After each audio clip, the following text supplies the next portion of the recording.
Hey guys, Nathan Brendan Masters, Inktober day 3, actually day 2 for me because I missed day 2 yesterday. So I'm going to do that today and maybe try to get another video up later on. So yesterday was Mindless. We're going to do that today. I'm going to use my Pentel pocket brush pen. So we're going to see how that works, if it works at all. Well, I'm actually surprised because I haven't used this pen in quite some time. So I actually dipped this pen in ink. I talked about this yesterday. This pen the ink doesn't flow as nicely with this pen as it does the other one. But the point is actually nicer. You get a nicer point with this pen. So, and I might use some of my microns here. So, you got Frankenstein, your boy Frank, but this is not my Frankenstein. This is more of the Universal Studios kind of Frankenstein here. You got the bolts on the neck here, and you got, well, you can't really see his hairdo, but this is kind of Frankenstein before they put the brain in, put his brain in. Again, Universal Studios esque kind of Frankenstein.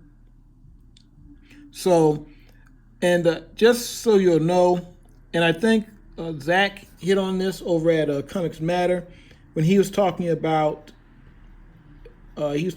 doing the public domain. All right, so Frankenstein and Dracula are both in public domain. For anybody who wants to know how I can use those characters, they're both in public domain. But the Frankenstein and Dracula that they're not in public domain. The ones that Universal Studios, the ones that look like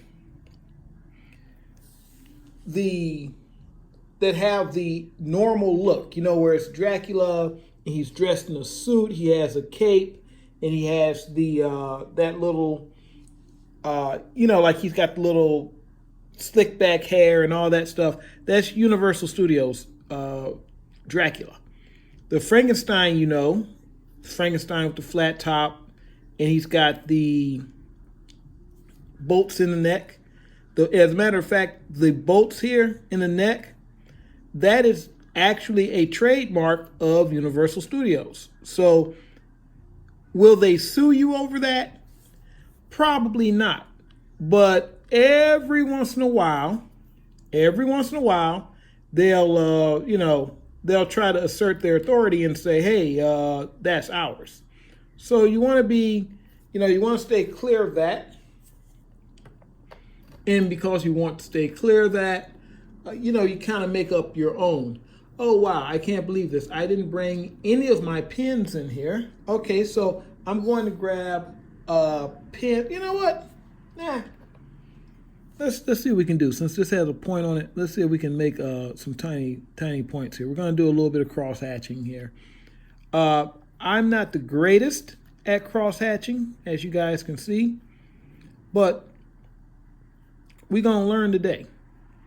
But there are variations in these public domain characters. And each time you do a public domain character, you have to see what is trademarked. Just like Batman. When Batman comes into public domain, yeah, you will be able to make a Batman comic. I guarantee you, if you use the bat symbol, you will be sued. Unless DC decides, they're going to let that go. Use that bat symbol, you are going to get harshly sued.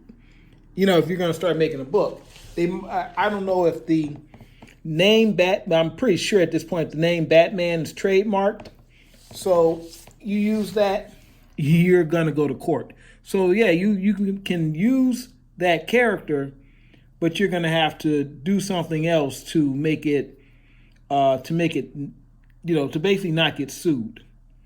So My Frankenstein is different. He has some similarities to this. Like I say, when Night Phoenix comes out, you'll kind of start seeing him and seeing what because he only makes like he makes a very quick uh, appearance when I do Night Phoenix, and again that's like in 2020, 2021, around that time period.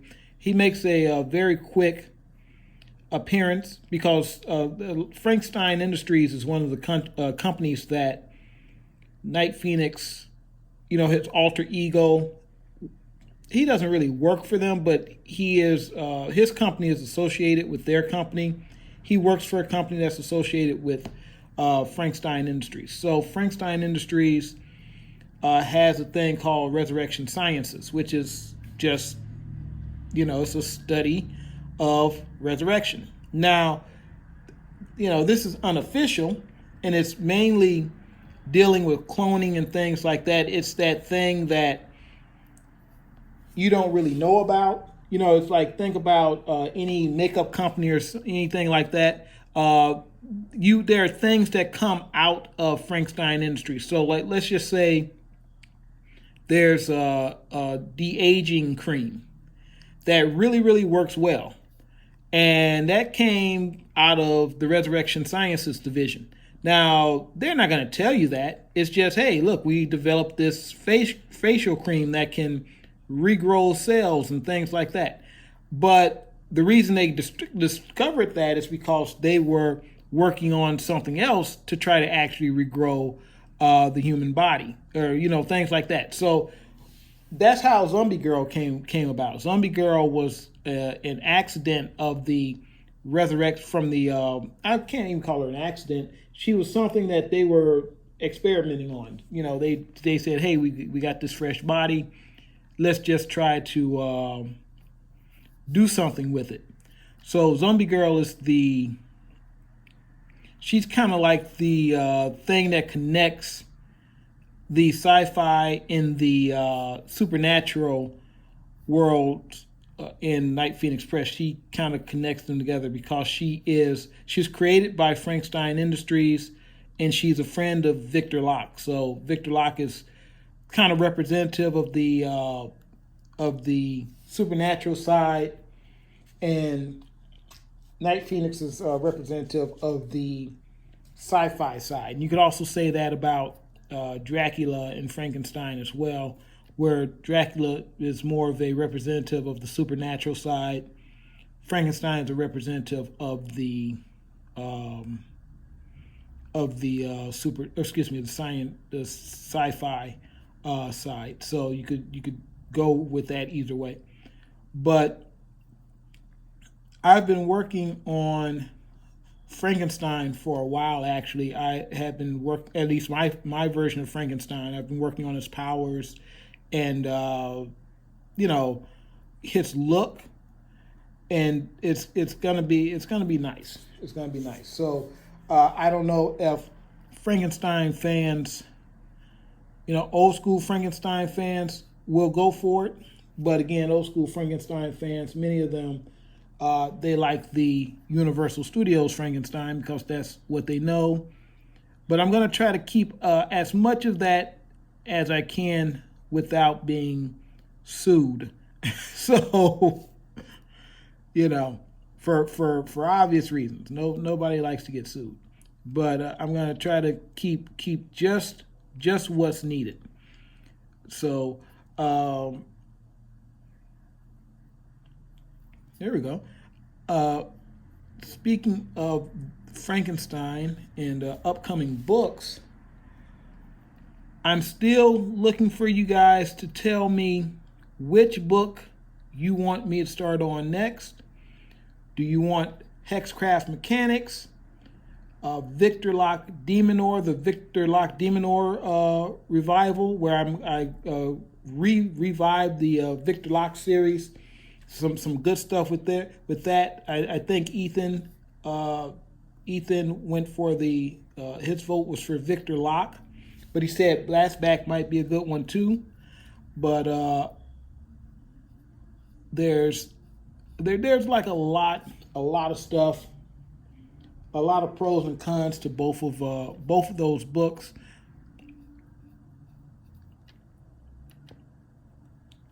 Hold on a second here, guys. There we go. There's a lot of there's more pros than cons to almost. This is what's cool about it. Almost everything that we're doing, there's more pros than cons to it. There's more, everything's ready, kind of ready to go. You just kind of have to fix it up and get it out to the people. I was going to propose a totally new Victor Locke book, but I didn't want to do that because of the fact that the old one hadn't really gotten out yet. There's a few copies that will be going out to people who ordered the Epitaph books, but those copies are not. But that's just it's a very few copies. So I want to get obviously more books out there before I start releasing Victor Locke stories and things like that, because that's kind of all those stories are kind of connected. So the Victor Locke stuff is connected to Epitaph and Hexcraft Mechanics, and slightly connected to Night Phoenix as well. So we haven't established it yet, but Victor Locke and Night Phoenix actually know each other. They don't necessarily right now know that they don't know each other as superheroes, but they know each other personally. They used to go to the same church together, so they know each other from church. They also know. They also both know Zombie Girl. It's just that Victor was an actual friend of Cassie's, whereas Adonijah Washington is Night Phoenix. Adonijah was not a friend of hers. He just knew her. He kind of knew her from through Victor. So, but that's what I'm going to be working on. So you guys decide. You want the Hexcraft Mechanics book, which is the sequel to Epitaph Bread and Salt, which again still has some pages and things that need to be finished, but again, most of it's done. Do you want the role-playing game Blastback, or do you want the Victor Locke Demonor book? All those things are done or close to being done and ready to go. It just depends on what the people say they want first. So those are the, and then later on, I'll kind of do them as they come out. I'll kind of say, okay, now this book is out. What book do you want next? And yada, yada, yada. And so that way, I'll kind of try to feel what the fans want. And then after that, we'll start getting into some new stuff, which will allow me, like I say, to have more audience participation, if you want to call it that. Where the audience can kind of say, hey, we kind of like this, we kind of don't, things like that, and I can kind of knock those things around in my head and kind of say, okay, well, they like this, they don't like that. Does this stay? Does this go? That kind of thing. So, and just so you know, I'm actually doing this whole video with my iPad.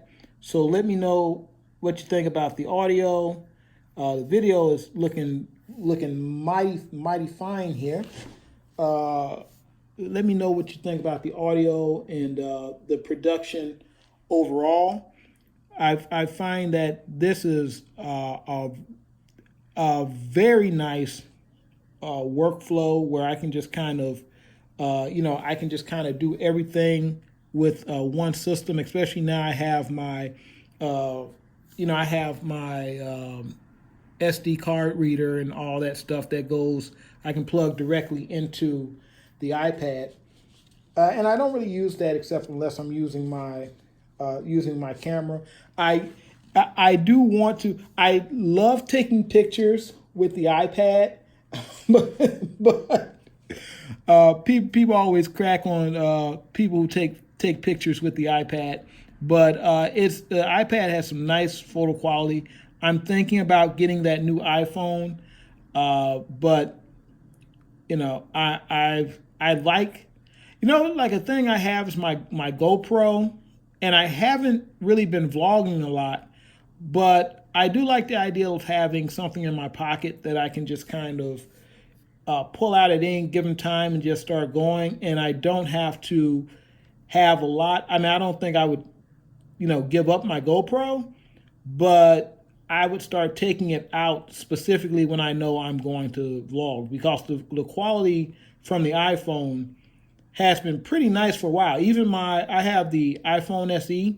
Even the video from the iPhone SE is decent. It's not the best, but it's decent. It's decent for YouTube. All right, I'm going to try to get in here with this eye.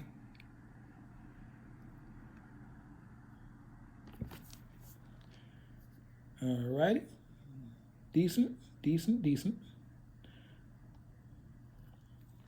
So that's where we're at right now, guys. I do, for those who've been asking, I do plan to start vlogging again at some point. I have a vlog channel that was specifically for vlogging. It was for vlogging, and here's the irony to all of this. I completely expected at some point that channel was going to get demonetized. Because that was where I did like any kind of political stuff. I did it on those channels. So on that channel, on those channels, like I got like tons of them. But like on that particular channel is when I did where I did my more political stuff. So that channel never been touched. YouTube has never said anything about that channel. I had a bunch of channels that were monetized. And after they brought their new rules in where you had to have a certain amount of views and subs, and for those channels, it made sense because, I mean, nothing was happening with those channels. My vlogging channel and this channel was the only channel that I was actively using. I literally had the other channels, and this was what's going to be funny. I literally had those other channels, and they were used for things, but the reality was they were there in case something like this happened. I could just quickly transfer videos to those channels and just start up again. The issue, of course, is because now you need to have a certain amount of subs and you need to have a certain amount of views and all that. It would be very hard for me to quickly just jump back up to. Right now we have what is it, 7 or is it 8? It's like 8,600 subs, I think it is, or something like that. It's 7 or 8,000, something in there. But it would be hard for me to just jump back up to those views, or excuse me, those subs without, it wouldn't happen in a few days. It might happen quicker than it's happened in the past, because in the past, like I said, I was not big into trying to get subs. I was mainly about trying to get views in the past. Subs didn't mean when I was coming up. Subs didn't when I was coming up. Yeah, because I'm an old man now, guys. So keep that in mind. Well, hell, by YouTube standards, I am. But when I was coming up on YouTube, you wanted views. You wanted to get as many views as possible. And subs were not necessarily as important because the money came from the views and the subscribers. The kind of stuff I was doing was not necessarily going to get I didn't think it was going to get a lot of subscribers. I tried a little bit to get the subscribers, but it was never a thing that, my channel never took off that way. I got a lot of views, but they never took the sub thing never took off too much for me. I'm actually doing better with subscribers now than I was doing when I was getting all the views. But then again, I'm a little bit more active in trying to get subscribers. So, I don't know. But here is Frankenstein laying on the bed, waiting to have a brain put in. And this is, did I actually dip that? But here he is waiting to have a brain inserted. So this is going to be my my image for Inktober day 2, 2019. And this is going to be my image for Mindless. So there you have it, guys. Let me go through and, you know what, I don't want to erase that line. I want to actually kind of keep that line there. Just a little bit. Just keep that there. Let's see. Anything I want to go through and erase. Let me go through and erase a little bit of this. Now I want to make sure this ink is dry. And in case you guys want to know, this is my, what's the name of this again? This is the Crescent. This is my Crescent sketchbook. And the Crescent sketchbook is the one that has the paper that doesn't bleed. So you can see on the side there, it's not bleeding through. And I've used this paper with a lot of stuff. You guys know I was using it last year. And a lot of stuff here. And it does exactly what it says. It doesn't bleed. And that's even with the, even when you're using like the permanent markers, I'm pretty sure if you put enough effort into it, you could make it bleed. But, you know, why do that? So let's see. Let's get down here. Damn it. Smudged. I knew I was going to smudge something that was going along way too well. All right, so there you have it. Your boy, Frankenstein, or as we like to call him, your boy, Frank. Which, and yes, I know Frankenstein's not the monster's name. I know that. So, other than that, guys, you take it easy. And I'm going to try to get back with, later with Inktober day 3. If I don't do it today, I'll just kind of skip it. And we'll move on to day 4. And we'll just keep moving. So, other than that, you guys take it easy, and I'll talk to you later.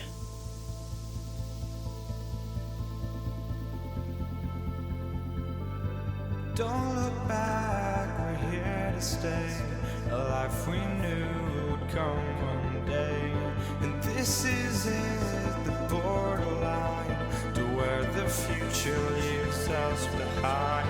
The fire will burn and never die, looking through the eyes of a brand new life. And so just follow